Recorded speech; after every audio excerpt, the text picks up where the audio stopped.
পারিবারিকভাবে ২০টি ব্রয়লার মুরগি পালন। তো আজকে প্রায় ২৫ দিনের মতো হয়েছে, একদম কোনো ভ্যাকসিন বা কোনো কিছু না দিয়ে এভাবে একেবারে পালন করছি। আজকে ওয়েট করব, এই দেখতে পাচ্ছি ওয়েট করার জন্য রেডি করে রাখছি, জিরো করে রাখছি। আজকে দেখবো যে ওয়েট হয় কতখানি।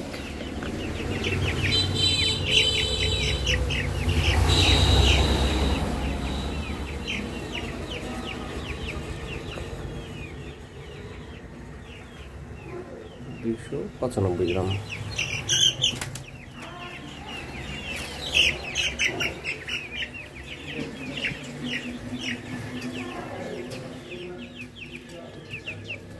$340 গ্রাম।